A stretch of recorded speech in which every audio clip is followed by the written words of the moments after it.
صلاح الدین ایوبی، یہ نام سنتے ہی دل میں ایک عجیب سی حرارت پیدا ہوتی ہے، ایک ایسی حرارت جس میں ایمان بھی ہے، غیرت بھی اور تاریخ کی دھڑکن بھی۔ وہ شخص جس نے صرف اپنی بہادری سے دنیا کو حیران نہیں کیا، بلکہ اپنے اخلاق، رحم دلی اور عدل سے لوگوں کے دلوں پر حکومت کی۔ بیت المقدس کی آزادی اس کی زندگی کا سب سے بڑا مقصد تھا، لیکن یہ مقصد یکدم پیدا نہیں ہوا۔ اس کے پیچھے سالوں کی تربیت، مسلسل جدوجہد، جنگیں، سیاست اور عظیم واقعات کا ایک لمبا سلسلہ تھا۔ یہ ہمارا پہلا حصہ ہے، ایک ایسے سفر کا آغاز ہے جو ایک بچے سے شروع ہوتا ہے اور ایک ایسے سلطان پر ختم ہوتا ہے جو دنیا کے نقشے پر ہمیشہ کے لیے اپنی چھاپ چھوڑ جاتا ہے۔ بچپن اور جلاوطنی۔ صلاح الدین 1137 یا 1138 عیسوی میں تکریت میں پیدا ہوا، اور حیرت کی بات یہ ہے کہ اسی رات جب وہ دنیا میں آیا، اسی رات اس کے والد ایوب اور چچا شیرکو کو تکریت سے نکال دیا گیا۔ کیا یہ محض اتفاق تھا یا اللہ تعالیٰ انہیں نئی سمت، ایک نئے سفر، ایک نئی تاریخ کی طرف بھیج رہا تھا؟ حلب کا سفر، تربیت کا آغاز۔ تکریت سے نکل کر ایوبی خاندان حلب پہنچا، جہاں اس وقت نور الدین زنگی کی حکومت تھی۔ نور الدین صرف ایک حکمران نہیں تھے، وہ جہاد کا پرچم تھے، وہ عدل کی علامت تھے، اور وہی صلاح الدین کے خاندان کے محسن بھی تھے۔ صلاح الدین نے بچپن سے ایک ایسا ماحول دیکھا جہاں جہاد، دین، اصول، تقوی اور شجاعت زندہ تھے۔ بس یہی ماحول اس کی شخصیت کی بنیاد بنا۔ صلاح الدین ایک غیر جنگجو نوجوان۔ ابتدا میں وہ ایک عام سے بچے کی طرح تھا، گھوڑ سواری اچھی لگتی، تیراکی کا شوق، لیکن جنگ میں وہ کچھ خاص دلچسپی نہیں رکھتا تھا۔ اسے علم، فقہ اور تاریخ پسند تھی، لیکن وقت، حالات اور ذمہ داریاں ایک انسان کو کیا سے کیا بنا دیتی ہیں۔ یہاں بھی کچھ ایسا ہی ہونے والا تھا۔ نور الدین کی تربیت، اصل بنیاد۔ نور الدین راتوں کو عبادت کرتے، قرآن کی تلاوت کرتے اور بیت المقدس کی آزادی کو اپنا مقصد حیات سمجھتے۔ ان کی مسجد کے ستونوں پر لکھا ہوتا تھا القدس، اور یہ لفظ انہیں ہر روز یاد دلاتا تھا کہ ان کی جنگ اصل میں کس کے لیے ہے۔ صلاح الدین نے ان کی مجلس میں بیٹھ کر سیکھا کہ حکمران صرف تلوار سے نہیں بنتا، اصل عظمت عدل، تقوی اور اخلاق میں ہے۔ اسلامی دنیا کی حالت، انتشار اور کمزوری۔ اس وقت مسلمان تقسیم تھے، مصر الگ خلافت، شام الگ حکومت، اور صلیبی مضبوط قلعوں میں بیٹھے مسلمانوں کی کمزوریوں کا فائدہ اٹھا رہے تھے۔ نور الدین ایک متحدہ طاقت چاہتے تھے، اور اسی لیے مصر کی طرف توجہ جاتی ہے، جہاں فاطمی خلافت انتشار کا شکار تھی۔ یہاں سے صلاح الدین کے عملی جہاد کا آغاز ہوا۔ مصر کا سفر، پہلی جنگیں۔ شیرکو کی قیادت میں شام کا لشکر جب مصر پہنچا تو سامنے تھے صلیبی، فاطمی سازشیں اور اندرونی بغاوتیں۔ ایسے ماحول میں بلبیس کی جنگ ہو یا قاہرہ کا محاصرہ، صلاح الدین نے پہلی بار اصل میدان جنگ دیکھا اور ایسی جوان مردی دکھائی کہ شیرکو اور نور الدین دونوں کی نظر اس پر ٹھہر گئی۔ مگر صلاح الدین کا دل ابھی بھی اصلاح کی طرف مائل تھا، نہ کہ فتح کی طرف۔ 1969 میں شاور کی موت، پھر شیرکو کا انتقال، اور اچانک مصر کا وزیر بنا دیا جاتا ہے صلاح الدین۔ یہ وہ لمحہ تھا جس نے تاریخ بدل دی۔ اس نے سب سے پہلے عدل قائم کیا، ٹیکس کم کیے، فوج مضبوط کی، بدعنوانی ختم کی اور عوام کے دل جیت لیے۔ نور الدین خوش بھی تھے اور محتاط بھی، کیونکہ صلاح الدین اب طاقتور ہوتا جا رہا تھا۔ فاطمی خلافت کا خاتمہ، ایک تاریخ ساز موڑ۔ 1171 میں فاطمی خلافت ختم ہوئی اور مصر میں جمعے کے خطبے میں پہلی بار عباسی خلیفہ کا نام لیا گیا۔ یہ اسلام کی تاریخ کا ایک عظیم موڑ تھا۔ اب صلاح الدین ایک مضبوط مصر، متحدہ مذہبی نظام اور طاقتور فوج کے ساتھ اصل مقصد کی طرف بڑھ رہا تھا۔ نور الدین کا انتقال اور اصل جہاد کا آغاز۔ 1174 میں نور الدین دنیا سے چلے گئے۔ یہ خبر صلاح الدین کے لیے قیامت تھی۔ شام میں انتشار، کم عمر وارث اور صلیبی پہلے سے زیادہ طاقتور۔ اب فیصلہ صلاح الدین نے کرنا تھا، مصر میں رہیں یا شام جائیں یا بیت المقدس کی طرف قدم بڑھائیں۔ اور اس کے دل میں نور الدین کا وہ جملہ گونج رہا تھا، بیت المقدس تمہارے ہاتھوں آزاد ہوگا۔ یہیں سے صلاح الدین کا اصل جہاد شروع ہوا۔ نور الدین زنگی کی وفات ایک ایسا لمحہ جس نے پورے شام کو خاموشی، خوف اور بے یقینی میں ڈبو دیا تھا۔ وہ شخص جس نے شام کو متحد کیا تھا، جس نے مسلمانوں کو ایک مقصد دیا تھا، جس کے دربار میں عدل، شجاعت اور تقوی کی روشنی جلتی تھی، اس کا چلے جانا شام کے آسمان سے ایک ستارے کا ٹوٹ جانا تھا۔ نور الدین کا بیٹا الصالح ابھی صرف 11 یا 12 سال کا بچہ تھا، اور موقع پرست امراء اقتدار کی ہوس میں اپنی اپنی طاقت بڑھانے میں لگ گئے تھے۔ یہ وہ وقت تھا جب شام کو ایک ایسی قیادت چاہیے تھی جو دانش مند ہو، دیانت دار ہو اور امت کا درد رکھنے والی ہو، ورنہ صلیبی اس موقع کو چیل کی طرح جھپٹ لیتے۔ صلاح الدین کے دل کا طوفان۔ جب یہ خبر مصر پہنچی، صلاح الدین کچھ لمحے بالکل خاموش رہ گیا۔ اس کے دل میں نور الدین کا مقام بہت بلند تھا۔ وہ صرف ایک حکمران نہیں، اس کا استاد تھا، اس کی روشنی تھی، اس کی تربیت کا مرکز تھا۔ لیکن اسے معلوم تھا، نور الدین کے جانے کے بعد جو خلا پیدا ہوا ہے، وہ پورے خطے کا مستقبل بدل سکتا ہے۔ چند دن تک صلاح الدین نے تنہائی میں سوچا، دعا کی، مشورے کیے، پھر ایک فیصلہ کیا، ایک بڑا، خطرناک لیکن ضروری فیصلہ۔ اسے شام جانا ہوگا، کیونکہ اگر شام ٹوٹ گیا تو بیت المقدس کی آزادی ہمیشہ کے لیے خواب رہ جائے گی۔ مگر سوال بڑا تھا، مصر کا کیا ہوگا؟ شام کی سیاست کون سنبھالے گا؟ طاقت کا توازن کیسے قائم رہے گا؟ یہاں صلاح الدین نے وہ فیصلہ کیا جو صرف ایک عظیم سیاسی دماغ کر سکتا ہے۔ صلاح الدین کا تاریخی فیصلہ۔ اس نے مصر کو مضبوط ہاتھوں میں چھوڑنے کا منصوبہ بنایا۔ 3 بڑے ستون، مالی نظام مضبوط، فوجی قیادت فعال اور انتظامیہ وفادار خاندان کے ہاتھوں میں۔ یہ سب طے کر کے 1174 میں صلاح الدین نے شام کے سفر کا آغاز کیا۔ یہ سفر صرف ایک سلطان کا سفر نہیں تھا، یہ امت کے مستقبل کا سفر تھا۔ دمشق، محبت، احترام اور تاریخ کا استقبال۔ جب صلاح الدین دمشق پہنچا، شہر جیسے سالوں سے اس لمحے کا منتظر تھا۔ لوگ گھروں سے نکل آئے، سڑکیں بھر گئیں، علماء، قاضی، جرنیل، عوام، تاجر، مسافر، ہر کوئی اس مرد مجاہد کا استقبال کر رہا تھا۔ کوئی اس کے راستے میں عطر چھڑک رہا تھا، کوئی گل پاشی کر رہا تھا، اور کوئی ہاتھ آسمان کی طرف اٹھا کر اس کے لیے دعا کر رہا تھا۔ یہ محبت صرف اس لیے نہیں تھی کہ وہ مصر کا سلطان تھا، یہ اس لیے تھی کہ لوگ اس کے عدل کے قصے سن چکے تھے، اس کی سادگی دیکھ چکے تھے، اس کے اخلاق، دیانت اور بہادری کو جانتے تھے۔ وہ سمجھ چکے تھے، یہی وہ شخص ہے جو شام کو پھر سے متحد کرے گا اور صلیبیوں کے خلاف قیادت کرے گا۔ نور الدین کے بیٹے سے بیعت، ایک غیر معمولی قدم۔ دمشق میں داخل ہونے کے بعد صلاح الدین سیدھا نور الدین کے بیٹے الصالح کے پاس گیا اور سب کے سامنے کہا، میں نور الدین کے بیٹے کا خادم ہوں، میں اس سلطنت کا نہیں بلکہ اس مشن کا وارث ہوں جس کے لیے نور الدین نے اپنی زندگی وقف کی۔ یہ الفاظ اس کے تمام مخالفین کے دلوں میں تیر کی طرح اتر گئے، کیونکہ یہ اعلان اقتدار کا نہیں، عاجزی اور اخلاص کا تھا۔ یوں صلاح الدین نے شام میں اپنی جگہ بنا لی، صرف سیاست سے نہیں بلکہ کردار سے۔ اصل دشمن اپنے ہی لوگ۔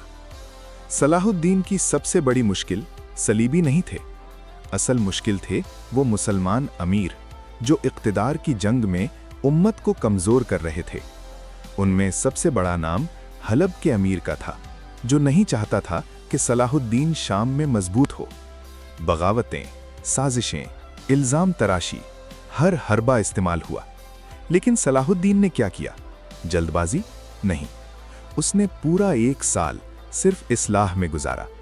امراء سے ملاقاتیں، دشمنیاں کم کرنا، قبائل میں سفیروں کا جال، عوام کا دل جیتنا، टैक्स कम करना, अदल मजबूत करना, लोगों को बताना कि असल दुश्मन सलीबी हैं। ये था सलाहुद्दीन का सब्र और हिकमत का साल, और नतीजा, शाम के ज्यादातर इलाके उसके साथ हो गए, सिर्फ हलब बाकी था। हलब की जानिब जंग नहीं, हिकमत। 1176 में जब अमीर मुसलसल साजिशें करने लगे, सलाहुद्दीन ने आखिरकार कदम उठाया। लश्कर तैयार हुआ, मुहिम शुरू हुई, मगर ज्यादातर फुतूहात तलवार से नहीं, मुआहिदों से हुईं। वो खून नहीं बहाना चाहता था, क्योंकि वो जानता था बैतुल मक़दस की जंग के लिए हर सिपाही, हर शहरी कीमती है। आखिरकार हलब का भी मुहासरा हुआ, लेकिन वहां भी सलाहुद्दीन ने सुलह की। हलब के अमीर को उसके इलाके वापस किए और सिर्फ एक जुमला कहा, हमारी जंग तुमसे नहीं, हमारी जंग उन सलीबियों से है जिन्होंने हमारे मुक़द्दस शहर को कैद कर रखा है। ये जुमला आज भी तारीख की गूंज है। सलाहुद्दीन सिर्फ एक सिपा सालार नहीं। इस दौरान सलाहुद्दीन की वो पहचान सामने आई जो बहुत कम लोगों को मालूम है। वो तहज्जुद गुजार था, कुरान की तिलावत रोज़ करता था, उलमा से इल्म लेता था, जिंदगी में सादगी इख्तियार करता था, तकब्बुर से नफरत करता था। वो बार बार कहता था, अगर मैं गुरूर में पड़ गया तो बैतुल मुक़द्दस मेरे हाथों आज़ाद नहीं होगा। ये आजिज़ी, शायद यही वो राज थी जिसने उसे अल्लाह की ख़ास नुसरत का हकदार बनाया। शाम का मुत्तहिद होना और बैतुल मुक़द्दस का दरवाज़ा खुलना। 1177 तक शाम मुत्तहिद हो चुका था। मिस्र मजबूत, हिजाज, यमन सब उसके ज़ेरे असर। फौज तैयार, माली निज़ाम ताकतवर, अवाम उसके पीछे खड़ी। सलाहुद्दीन जानता था अब अगला मरहला शुरू होने वाला है। उसने अपने जर्नैलों को जमा किया और कहा, वक्त करीब है जब हम बैतुल मुक़द्दस की तरफ पेश कदमी करेंगे, लेकिन याद रखो, ये जंग तलवार से ज्यादा सब्र, हिकमत और अल्लाह की मदद से जीती जाएगी। जर्नैलों के चेहरों पर चमक फैल गई। सालों की दुआएं, सालों की तैयारी अब हकीकत बनने वाली थी। हिस्सा दोम का इख्तिताम, सफर आज़ादी की पहली कदमगाह। अब सलाहुद्दीन के पास था मुत्तहिदा शाम, मजबूत मिस्र, तैयार फौज, मजबूत खजाना, अवामी एतमाद और सियासी इत्तेहाद। अब वो लम्हा करीब आ चुका था। बैतुल मुक़द्दस की आज़ादी का आगाज बस चंद कदम दूर था। शाम के तूलो अर्ज में सलाहुद्दीन अय्यूबी की फतूहात का सिलसिला तेजी से फैल रहा था। एक शहर, फिर दूसरा शहर, एक किला, फिर दूसरा किला। लेकिन उसके दिल में एक ही सवाल, एक ही तड़प, एक ही ख्वाब था, बैतुल मुक़द्दस का दरवाज़ा कब खुलेगा। मगर वो जानता था बैतुल मुक़द्दस एक दिन में नहीं मिलता। पहले पूरा खित्ता महफूज करना होगा, वरना सलीबी दोबारा बिखरे नहीं बल्कि एक हो जाएंगे। इसी सोच के साथ वो आगे बढ़ता गया। दिमश्क, अजीम मुशावरत का दिन। जब सलाहुद्दीन दिमश्क वापस आया, शहर के बड़े बड़े उलमा, सरदार, जर्नैल और मुख्तलिफ इलाकों के नुमाइंदे उससे मिलने आए। कमरे में खामोशी थी, मगर एक सवाल सबके जहनों में गूंज रहा था, या सलाहुद्दीन, क्या अब बैतुल मुक़द्दस की बारी आ गई है? सलाहुद्दीन ने सबकी तरफ देखा, गहरी सांस ली और आहिस्ता से बोला, अभी नहीं।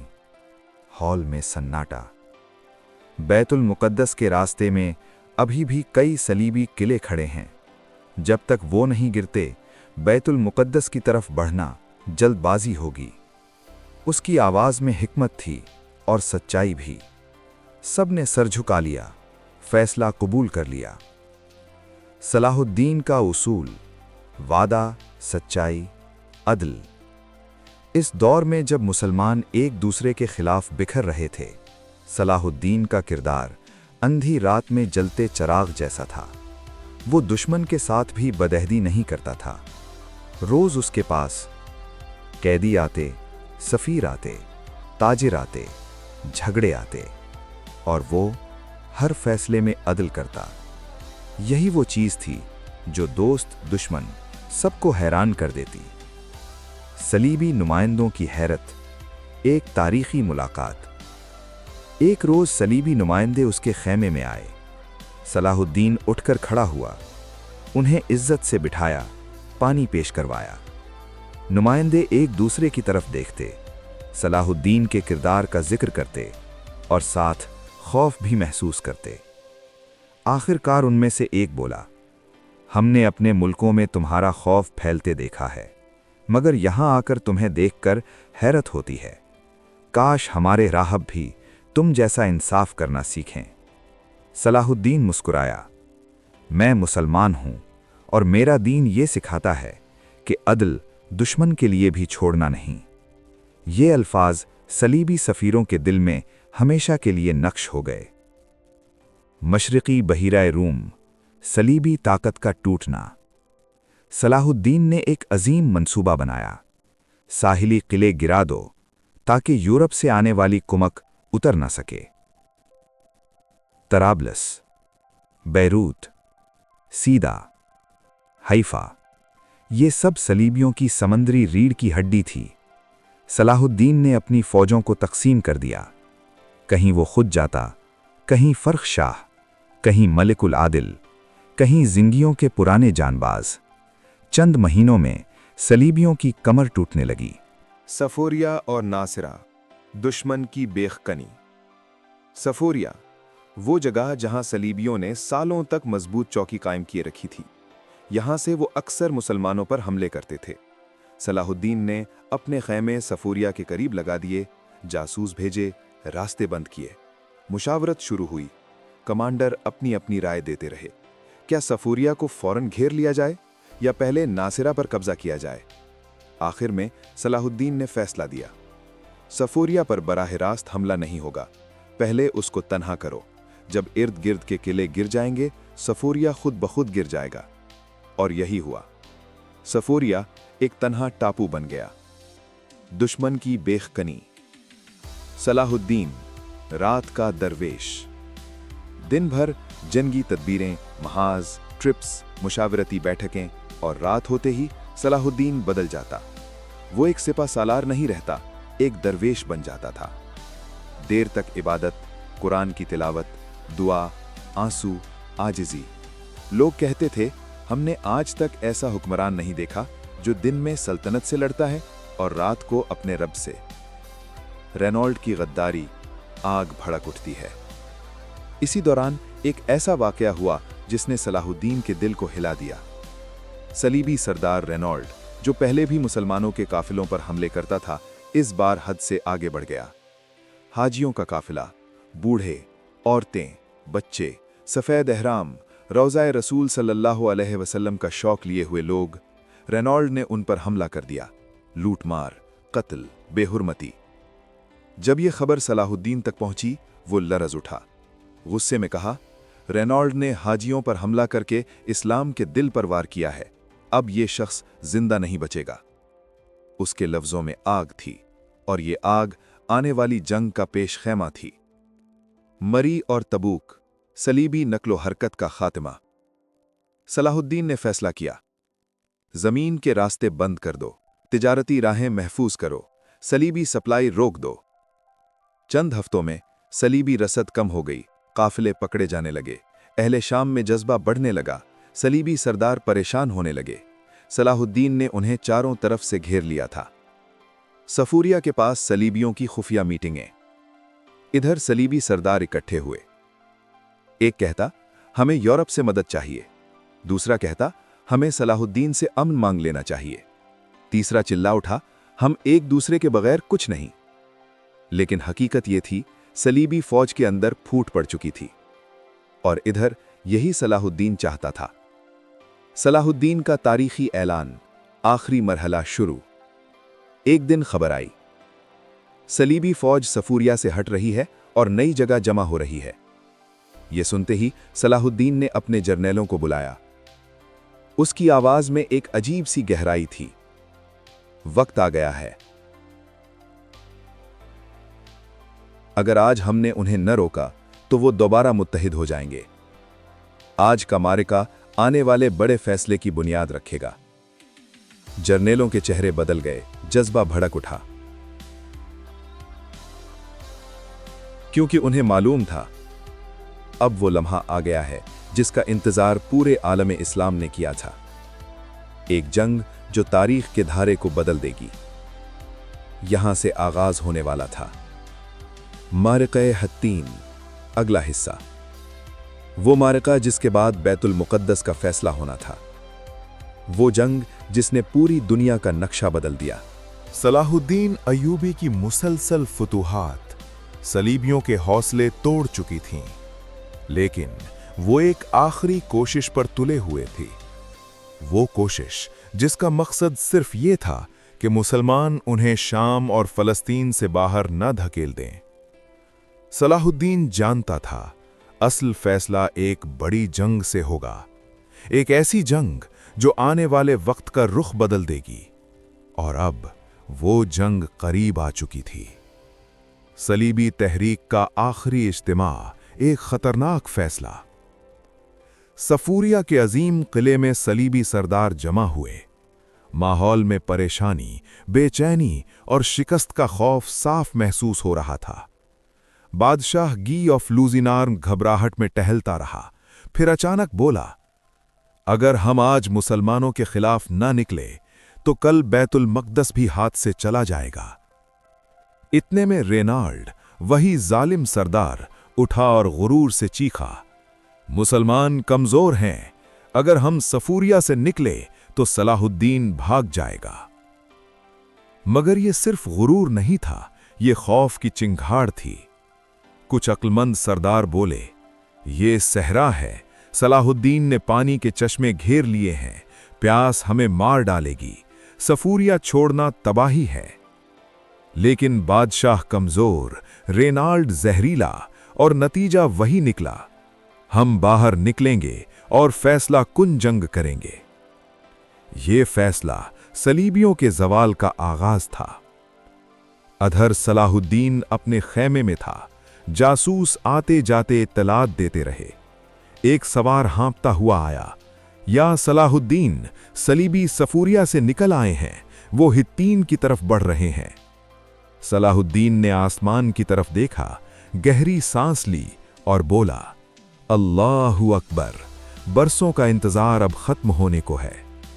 फिर उसने सिपा सालारों को बुलाया, इनकी कमजोरी पानी है, हम चश्मों को घेर लेते हैं, जब प्यास इन्हें तोड़ देगी तो जंग खुद हमारे हक में हो जाएगी। यही हिकमत मारक़े हित्तीन की बुनियाद बनी।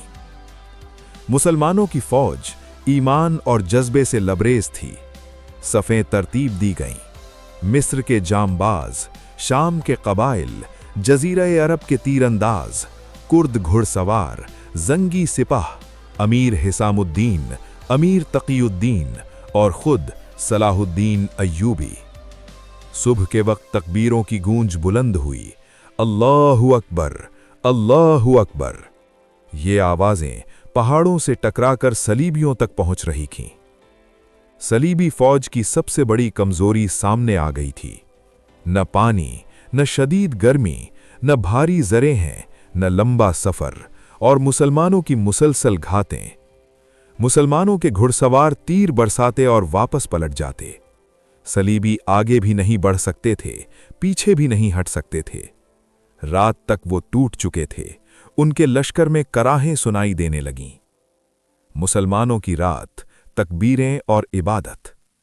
रात के अंधेरे में सलाहुद्दीन पहाड़ी के करीब खड़ा सलीबी लश्कर को देखता रहा। फिर उसने अपने बेटे अल मलिकुज़-ज़ाहिर से कहा, बेटा, कल की जंग इस्लाम की तारीख बदल देगी। मुसलमान पूरी रात इबादत करते रहे। तकबीरें वादी में गूंजती रहीं। सलीबी लश्कर इन आवाजों से और ज्यादा खौफजदा होता गया। सूरज का तुलू, तारीख का दिन शुरू हुआ। सलाहुद्दीन घोड़े पर सवार हुआ, नेजा बुलंद किया और बोला, आज जालिमों के गुरूर को अल्लाह के हुक्म से तोड़ा जाएगा। मुसलमानों का पहला हमला सलीबी सफ़ों को हिला गया। सलीबियों का टूट जाना, दाहर की पहाड़ी का मुहासरा। भागते हुए सलीबी पहली बुलंदी पर जमा हुए, दाहर की पहाड़ी। यहां वो आखिरी बार लड़ना चाहते थे, लेकिन मुसलमान उन्हें चारों तरफ से घेर चुके थे। तीर बरस रहे थे, जरेहें बोझ बन चुकी थीं। आखिरकार सलीबी सफ़ें टूट गईं। बादशाह गी की गिरफ्तारी। एक मुसलमान घुड़सवार ने बादशाह को पकड़ लिया।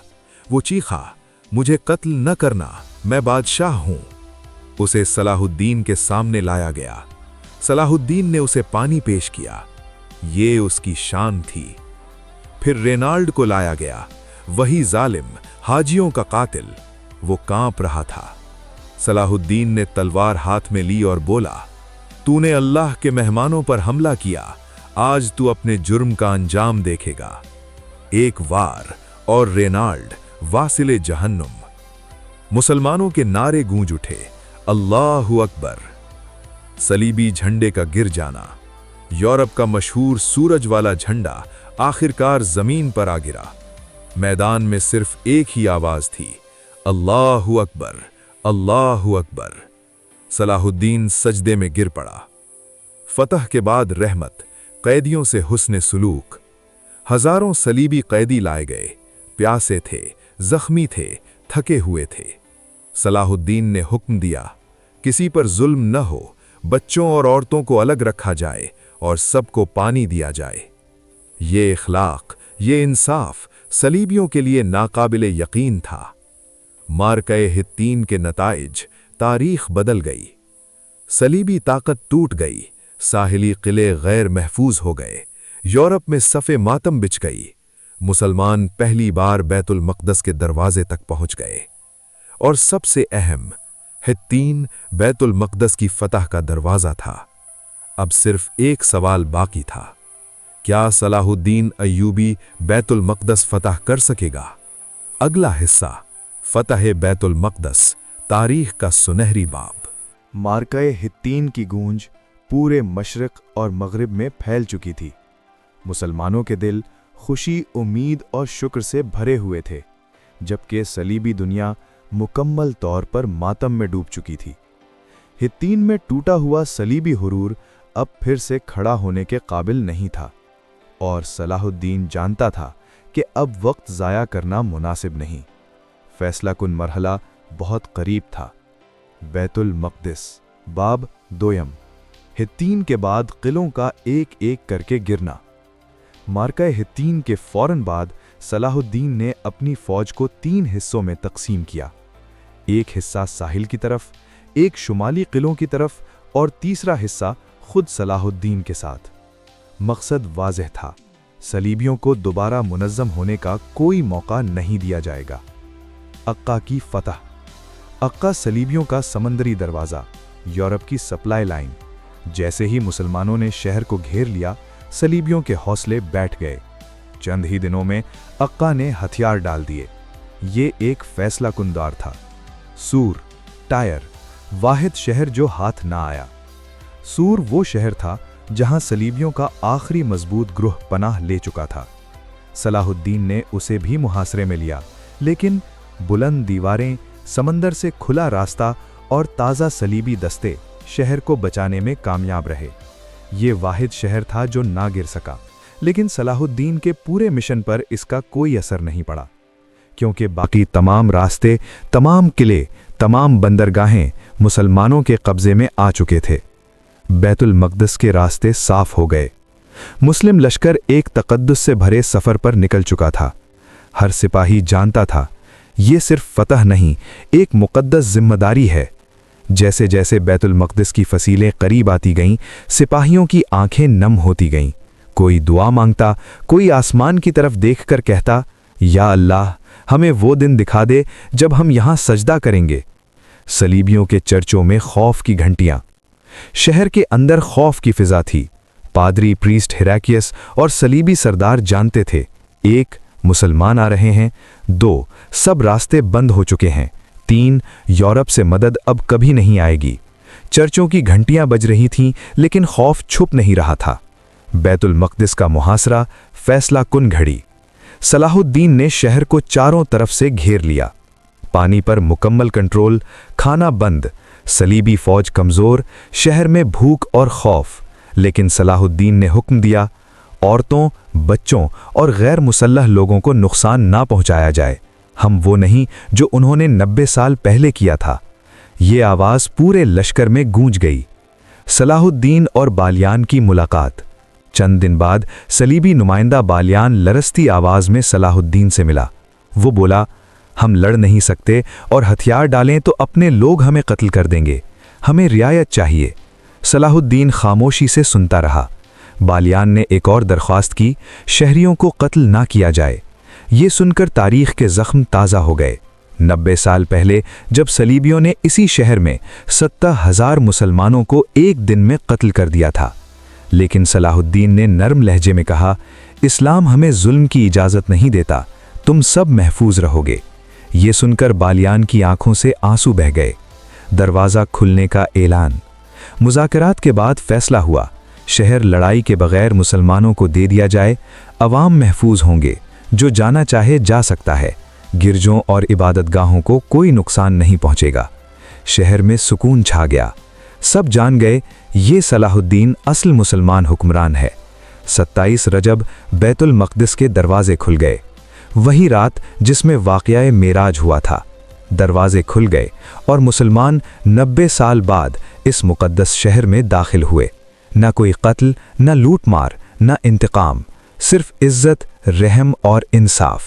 صلاح الدین آخر میں داخل ہوا، گھوڑے سے اترا، زمین کو بوسہ دیا اور آسمان کی طرف دیکھ کر بولا، یا اللہ، یہ تیرے نبیوں کا شہر ہے، ہم نے اسے امانت سمجھ کر آزاد کیا ہے۔ مسجد اقصی کی صفائی۔ مسجد اقصی جسے صلیبیوں نے استبل بنا دیا تھا، مسلمانوں نے روتے روتے اس کی صفائی کی۔ قرآن کی تلاوت گونجتی رہی، قبۃ الصخرہ کی دوبارہ تزئین ہوئی۔ یہ روحانی لمحات صدیوں کے درد کو دھو رہے تھے۔ صلاح الدین کی رحمت، قیدیوں کے ساتھ حسن سلوک۔ صلیبی شہری حیران تھے کہ مسلمانوں نے ایک جان بھی نہیں لی۔ صلاح الدین نے حکم دیا، کسی گھر میں زبردستی نہ جاؤ، عورتوں کی عزت امانت ہے، بوڑھے، بچے اور غریب محفوظ ہیں، جو فدیہ نہ دے سکے اسے بھی جانے دیا جائے۔ یورپی مورخ لکھتے ہیں، صلاح الدین نے وہ کیا جو ہم کبھی نہیں کر سکتے تھے۔ دنیا میں صلاح الدین کا نام گونج اٹھا۔ اس فتح کے بعد یورپ حیران رہ گیا۔ پادری اس کے انصاف کی تعریف کرنے لگے، دشمن بھی اس کے اخلاق کے قائل ہو گئے۔ مسلمانوں کا سر فخر سے بلند ہو گیا۔ یہ صرف ایک شہر کی فتح نہیں تھی، یہ عزت کی فتح تھی، انسانیت کی فتح تھی، اسلامی اخلاق کی فتح تھی۔ دنیا نے پہلی بار جانا کہ صلاح الدین صرف فاتح نہیں، وہ تاریخ کا سب سے بڑا انسان دوست حکمران ہے۔ بیت المقدس کی فتح، ایک ایسا لمحہ جس نے پوری دنیا کا نقشہ بدل دیا۔ ہتین سے شروع ہونے والا سفر تقریباً 1.5 سال بعد آج یہاں آ کر مکمل ہوا تھا۔ مسلمان لشکر حرم شریف کے گرد سجدہ شکر میں جھکا ہوا تھا۔ آنکھوں میں آنسو، دل میں سکون اور زبان پر ایک ہی جملہ، یہ اللہ کی مدد ہے اور صلاح الدین کے عدل و تقویٰ کا ثمر ہے۔ شہر میں داخلے کا پہلا دن۔ صلاح الدین نے پہلے ہی اعلان کر دیا تھا، کسی عیسائی یا یہودی کے گھر میں زبردستی داخل نہیں ہونا، کسی عورت، بچے یا بوڑھے کو نقصان نہیں پہنچانا، اور کسی عبادت گاہ کی بے حرمتی نہیں ہوگی۔ جب مسلمان لشکر شہر میں داخل ہوا، عیسائی آبادی حیرت میں ڈوب گئی۔ جس مسلمان فاتح کا نام صدیوں سے شدت کے ساتھ جوڑا جا رہا تھا، حقیقت میں وہ انتہائی نرم دل، رحم دل اور انصاف پسند انسان ثابت ہوا۔ وہ تاریخی لمحہ۔ صلاح الدین سیدھے قبلہ اول کی طرف بڑھے، وہ جگہ جس پر صلیبی قبضے کو 88 سال گزر چکے تھے۔ مسجد اقصی کے اندر داخل ہوتے ہی صلاح الدین کی آنکھوں سے آنسو بہہ نکلے۔ انہوں نے سجدہ کیا اور اللہ کا شکر ادا کیا۔ جس مسجد کو استبل بنا دیا گیا تھا، جس میں گھوڑے باندھے جاتے تھے، جہاں گندگی کے ڈھیر تھے، جب صفائی مکمل ہوئی اور پہلی آذان بلند ہوئی، پورے شہر پر سکون کی برسات ہو گئی۔ عیسائی جنگجوؤں کی رہائی۔ صلیبی جنگجو جانتے تھے کہ اگر کوئی اور حکمران ہوتا تو وہ ان سے بدترین انتقام لیتا، لیکن صلاح الدین نے کہا، جو فدیہ دے سکتا ہے وہ دے کر چلا جائے، جو نہیں دے سکتا اسے میں اپنی طرف سے آزاد کرتا ہوں۔ لوگ حیران رہ گئے۔ ہزاروں عیسائی جن کے پاس کچھ بھی نہیں تھا، صلاح الدین نے اپنے خزانے سے ان کی آزادی کا بندوبست کیا۔ آرچ بشپ ہرکیولیز اور صلاح الدین کا انصاف۔ بطریق ہرکیولیز بھرا ہوا خزانہ لے کر بھاگنا چاہتا تھا۔ مسلمانوں نے جب صندوق کھولے، ان میں سونا، جواہرات اور لوٹا ہوا مال نکلا۔ قانون کے مطابق یہ سب ضبط ہو سکتا تھا، لیکن صلاح الدین نے صرف اتنا سونا ساتھ لے جانے دیا جتنا ایک آدمی اٹھا سکے۔ باقی خزانہ عوام میں تقسیم کر دیا اور فرمایا، میری فتح لالچ سے نہیں، انصاف سے قائم رہتی ہے۔ عیسائی عورت کی فریاد۔